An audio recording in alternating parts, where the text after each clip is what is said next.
Chapitre 9. Les catacombes. Frère Peter étant retourné à ses tâches quotidiennes, je demeurai jusqu'au lever du soleil en compagnie d'Andrew. Il m'apprit que l'entrée des catacombes la plus accessible se situait dans la cave d'une maison abandonnée jouxtant la cathédrale.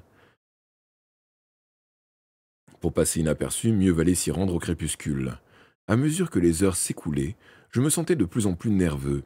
En exposant mes intentions à Andrew et au frère Peter, j'avais su me montrer assuré. Néanmoins, le fléau me terrifiait. Je trompais mon attente en farfouillant dans le sac de l'épouvanteur. J'en tirai d'abord la longue chaîne d'argent qu'il utilisait pour entraver les sorcières et l'enroulai à ma taille, sous ma chemise. J'étais cependant bien conscient que la lancer contre le fléau ce ne serait pas la même chose que s'exercer sur un piquet de bois. Je pris ensuite ma provision de sel et de limaille de fer, Pardon. Je transférai mon briquet à Madou dans la poche de ma veste et remplis celle de mon pantalon. La droite avec du sel, la gauche avec de la limaille. C'était grâce à ces ingrédients efficaces contre la plupart des créatures hantant l'obscurité que j'étais venu au bout de la vieille mère Malkine. Certes, ces armes n'étaient pas suffisantes pour vaincre un adversaire aussi puissant que le fléau. Si tel avait été le cas, l'épouvanteur l'aurait mis hors d'état de nuire une fois pour toutes 20 ans plus tôt. Mais dans l'extrémité où je me trouvais, j'étais prêt à tenter n'importe quoi, et l'idée de posséder ces quelques atouts me réconfortait un peu. D'ailleurs, je n'espérais pas détruire le démon, je comptais seulement le tenir éloigné le temps de délivrer mon maître. Le bâton de l'épouvanteur dans la main gauche et son sac contenant nos manteaux dans la main droite. Dans la droite, je sortis enfin, dans la nuit tombante, et marchai avec Andrew en direction de la cathédrale. Le ciel était lourd de nuages et l'air sentait la pluie. Je m'étais mis à haïr Preston, ses rues pavées, ses cours enserrés entre de hauts murs. Les collines et les grands espaces me manquaient, comme j'aurais aimé être à Chipenden, pris dans la routine de mes leçons avec l'épouvanteur. J'avais du mal à accepter l'idée que cette période puisse être révolue. À proximité de la cathédrale, Andrew se faufila dans l'un des étroits passages courant à l'arrière des demeures mitoyennes. Il s'arrêta devant une porte, souleva doucement le loquet et me fit signe de le suivre dans une cour. Il referma le battant avec précaution et s'avança vers la maison, plongée dans l'ombre. Il fourragea dans la serrure. L'instant d'après, nous étions entrés, et il redonnait un tour de clé derrière nous. Puis il alluma 2 chandelles et m'en tendit une. L'endroit est inhabité depuis plus de 20 ans, me dit-il. Un esprit particulièrement malveillant hante les lieux, si bien que plus personne n'ose s'en approcher. Les chiens eux-mêmes se tiennent à l'écart. Il avait raison. Quant à l'existence d'un il avait raison quant à l'esprit d'un il avait raison quant à l'existence d'un esprit maléfique. J'aperçus l'inscription que l'épouvanteur avait gravée au dos de la porte. Un cheveu qui me dérange là. Gamma 1.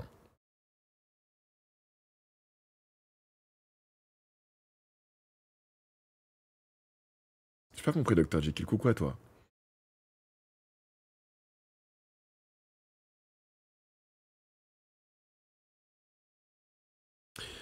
Je reconnus la lettre grecque gamma. Je reconnus la lettre grecque gamma utilisée pour un spectre ou un fantôme.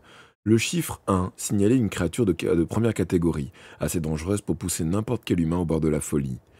Il s'appelait Matty Barnes, m'apprit Andrew. Il a assassiné 7 personnes dans la ville, peut-être davantage. Il avait des mains énormes avec lesquelles il étranglait ses victimes, de préférence les jeunes femmes. On dit qu'il les attirait ici et les tuait dans cette pièce. L'une d'elles réussit à lui échapper. Il se débattit et lui creva un œil avec une épingle à chapeau. Il mourut lentement d'un empoisonnement du sang.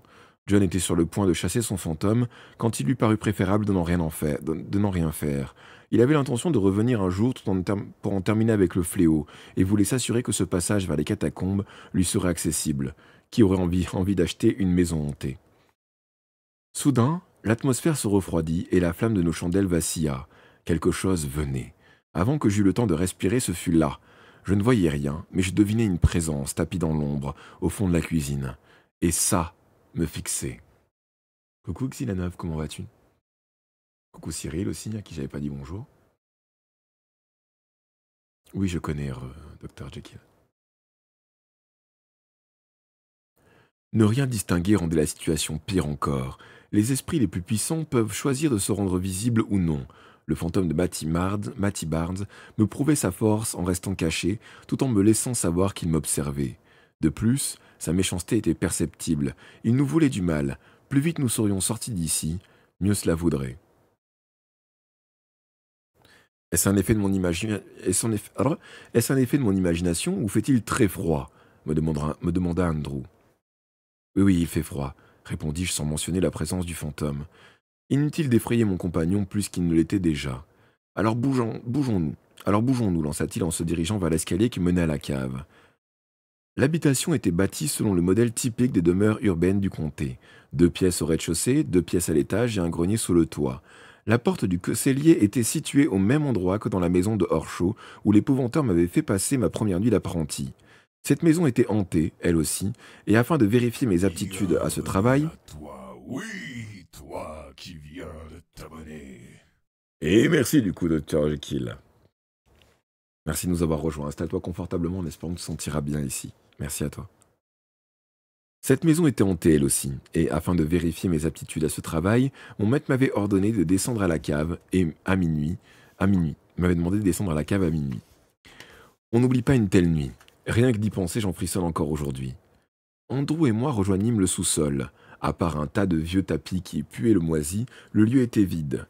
Andrew me confia sa chandelle et déplaça le tapis, dégageant une trappe. Plusieurs entrées aboutissent aux catacombes, m'expliqua-t-il, mais celle-ci est la plus simple d'accès et la plus dangereuse. Aucun curieux ne risquera à fourrer son nez dans le coin. Il souleva la trappe et j'aperçus des marches qui s'enfonçaient dans un trou d'ombre, d'où s'exhalait une odeur de terre et de pourriture. Andrew reprit sa chandelle et passa le premier me priant de patienter. Au bout d'un instant, il m'appela. « C'est bon, tu peux venir. Laisse la trappe ouverte au cas où on serait obligé de sortir de la en vitesse. » Je laissai le sac de l'épouvanteur avec nos manteaux dans la cave et suivis mon guide, serrant toujours le bâton de mon maître. Arrivé en bas, je découvris avec étonnement un sol sec et dur, et non pas la boue à laquelle je m'attendais. La galerie était pavée comme les rues au-dessus. Ces travaux avaient-ils été effectués par des gens qui vivaient là avant la construction de la ville, ce peuple qui vouait un culte au fléau? Et, si c'était le cas, l'entrelac des rues de Prieston correspondait-elle au réseau des catacombes? Et ça t'avait plu, Dr. Jekyll? Andrew se mit en route sans un mot, et je sentis qu'il avait hâte que toute cette affaire se terminât. Le tunnel était assez large pour qu'on puisse avancer de front, mais la voûte était basse, ce qui obligeait Andrew à marcher courbé. Je comprenais pourquoi on appelait les premiers habitants le petit peuple. Les bâtisseurs de cette cité souterraine n'avaient certainement pas la taille de gens de notre époque. Plus le tunnel se rétrécit, de place en place, puis le tunnel se rétrécit. De place en place, il semblait affaissé, à croire que le poids de la cathédrale et des bâtiments construits en surface l'écrasaient. Ici et là, les pierres des murs et du plafond étaient tombées, et une boue collante, comme de la vase, suintait des parois. De l'eau goûtait quelque part, et l'écho de nos bottes sonnant sur le pavé se répercutait dans les profondeurs des galeries. Le passage devenant encore plus étroit, je dus me placer derrière Andrew, puis il se divisa en 2 tunnels plus petits. Nous prîmes celui de gauche et arrivâmes devant un renfoncement. Andrew fit halte et leva sa chandelle, qui éclaira en partie la cavité. Je me figeai d'horreur. Il y avait là des niches pleines d'ossements, des crânes aux orbites creuses, des fémurs, des humérus, des phalanges, d'autres os que je n'identifiais pas, entassés en désordre. Des ossements humains. Oh, les catacombes sont truffées de cryptes comme celle-ci, commenta Andrew. Ça ne donne pas envie de se perdre dans le noir, hein. Je remarquai que les os étaient de petite taille. Il s'agissait des restes des Seganti.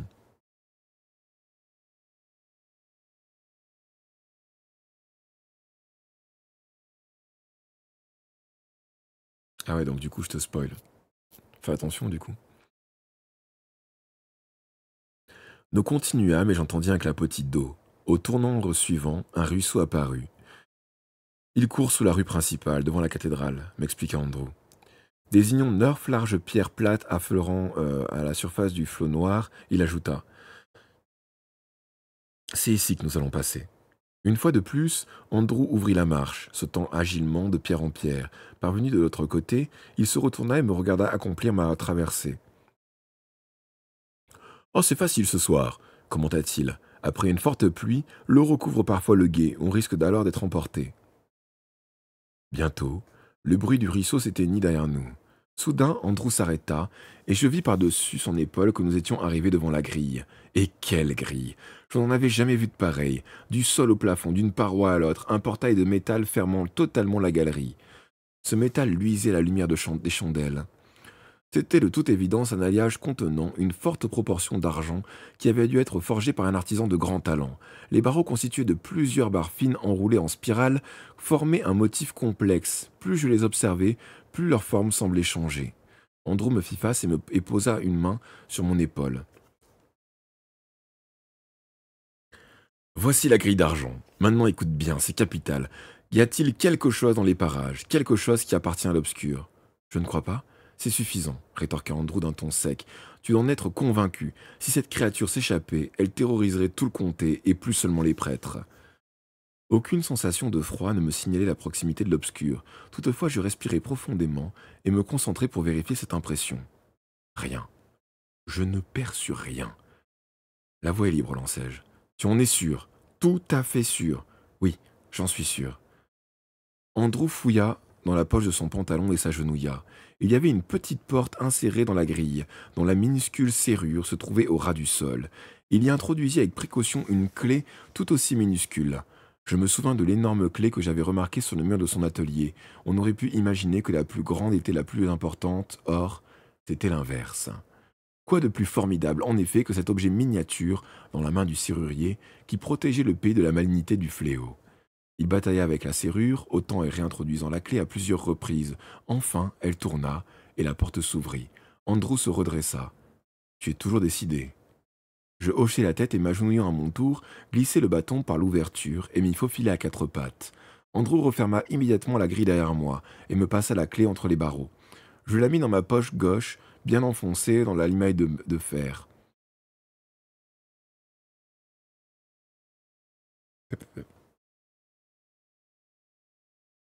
Bonne chance, me souffla le serrurier. Je vais t'attendre 1 heure dans la cave de la maison, au cas où tu reviendrais par ce chemin pour une raison ou une autre. Si tu ne réapparais pas, je retournerai chez moi. Tu es un brave garçon, Tom. J'aurais vraiment souhaité en faire un plus et avoir le courage de t'accompagner.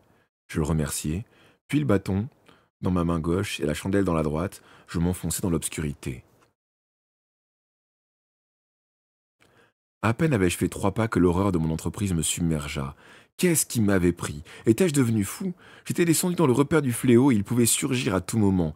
Il avait sûrement conscience de mon intrusion.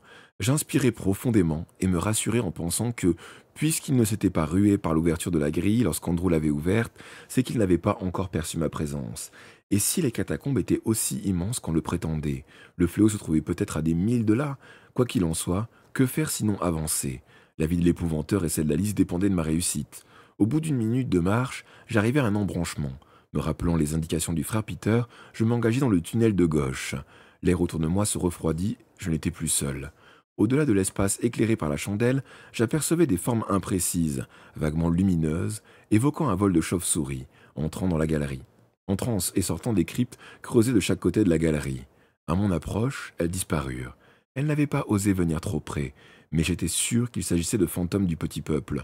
Ils ne m'inquiétaient guère. C'était du fléau. C'était le fléau qui m'obsédait. Et salut 4 fromages. Comment ça va?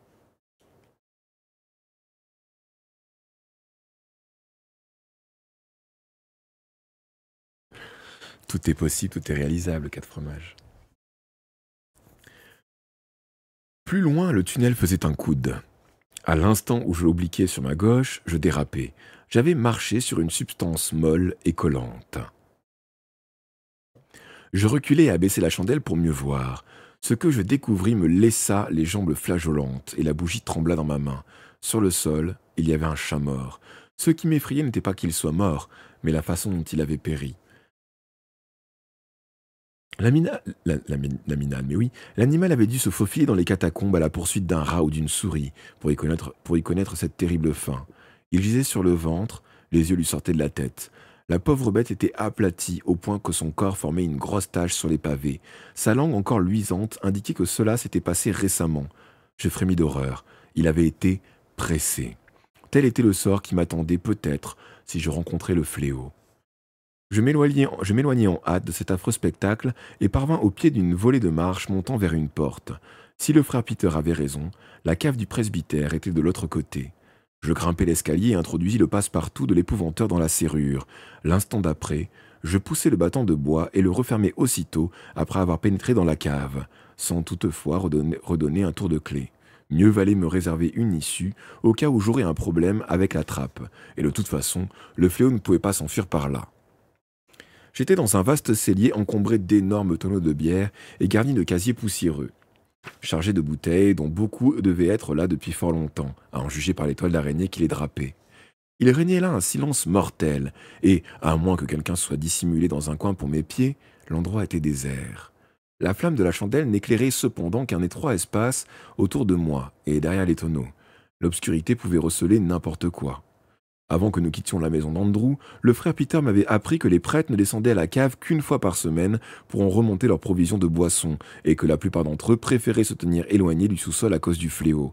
En revanche, il n'avait pu m'assurer qu'il en serait de même pour les hommes de l'Inquisiteur. Eux n'étaient pas d'ici et n'en savaient pas assez pour être effrayés. De plus, ils puiseraient sans vergogne dans les réserves de bière et ne se contenteraient pas de mettre en Perse une seule barrique. Ils pouvaient donc surgir à l'improviste. Je traversai prudemment la cave et m'arrêtant tous les 10 pas pour tendre l'oreille.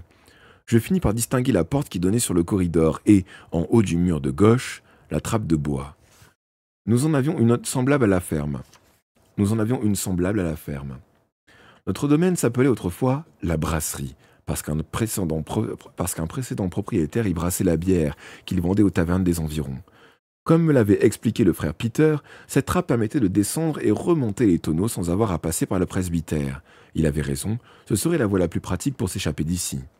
En l'utilisant, je courais le risque d'être repéré, mais repasser par la grille d'argent signifiait une rencontre possible avec le fléau. Or, après son emprisonnement, mon maître serait trop affaibli pour l'affronter. La malédiction qui pesait sur lui me confortait aussi dans ce choix. Qu'on y croie ou non, autant ne pas tenter le diable. De grosses barriques étaient entassées juste au-dessus de la trappe. Je posai la chandelle sur l'une d'elles et y appuyai le bâton. Grimpé sur une autre, j'atteignis le verrou, que l'on pouvait manœuvrer de l'intérieur comme de l'extérieur. Son mécanisme était assez simple, et la clé de l'épouvanteur se montra efficace. Je laissai cependant la trappe en place, pour que personne dans la venelle ne s'étonne de la trouver ouverte. Je revins alors à la porte de la cave, la clé tourna facilement dans la serrure. Mon maître avait de la chance d'avoir pour frère un artisan aussi habile. Le bâton à la main, je m'aventurai dans un long couloir pavé. Il était vide, mais à 20 pas sur la droite, une torche flambait, fixée au chambranle d'une porte close. Cela devait être celle du corps de garde dont frère Peter m'avait parlé. Plus loin, je devinais une ouverture et les premières marches d'un escalier de pierre conduisant au rez-de-chaussée. J'avançai sur la pointe des pieds. Arrivé à la hauteur de la salle des gardes, je perçus une rumeur, une toux, des rires. Soudain, les battements de mon cœur s'accélérèrent. Une voix profonde venait de retentir tout près derrière la porte. Avant que j'aie eu le temps de courir me cacher, le battant s'ouvrit à la volée et je faillis le prendre en pleine face.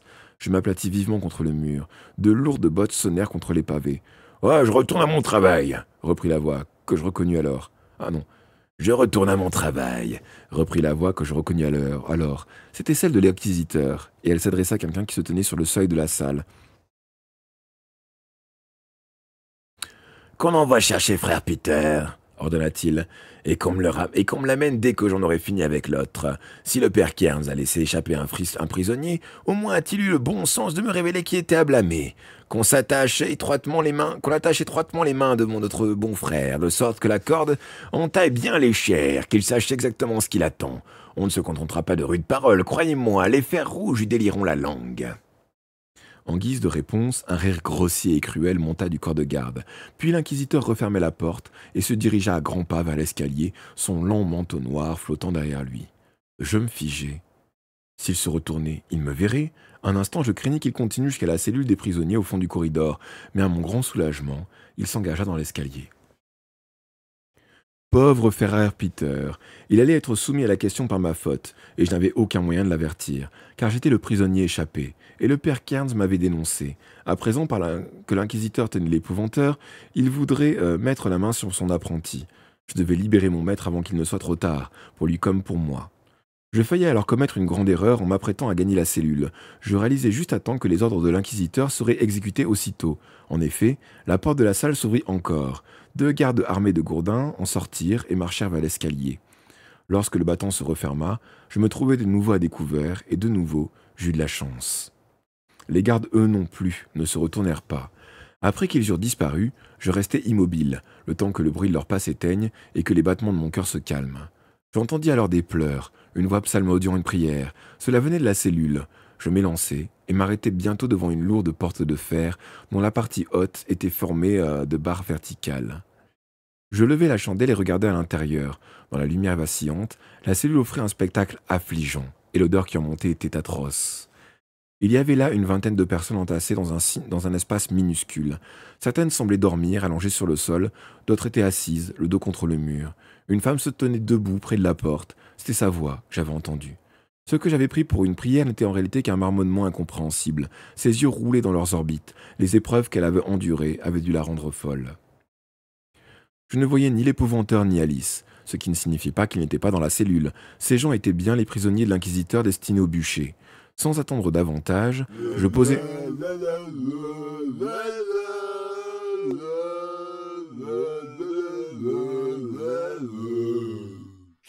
Tu es une quiche.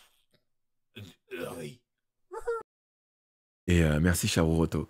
Installe-toi confortablement en espérant que tu te sentiras bien ici. Merci de nous avoir rejoints. Ça fait plaisir. Bienvenue. Et il y a Kofi qui vient de lancer son stream test, déjà 7 heures, et qui repart sur Waven ce matin. Voilà.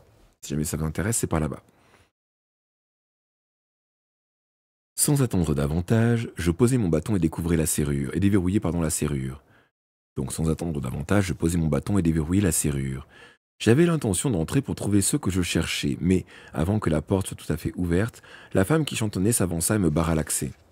Elle se mit à crier, me crachant au visage, des phrases incohérentes. Je lançai un regard inquiet vers la salle des gardes, mais déjà, les autres prisonniers l'avaient écarté et se bousculaient pour sortir. Je remarquai une jeune fille à peine plus âgée qu'Alice, avec de grands yeux bruns et de jolis traits. Je me penchai vers quelqu'un et chuchotai « Je cherche quelqu'un !» Je n'eus pas le temps d'en dire davantage. Sa bouche s'ouvrit, révélant 2 rangées de dents cassées et noircies, et un rire sauvage jaillit de sa gorge, ce qui déclencha un tollé autour d'elle.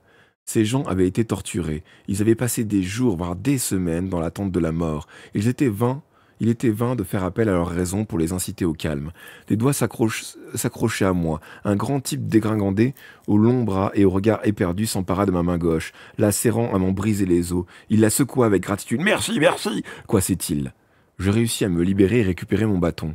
J'étais affolé. Ce tapage allait alerter les gardes. Que ferais-je si Alice et l'épouvanteur n'étaient pas dans cette cellule, s'ils étaient enfermés ailleurs ?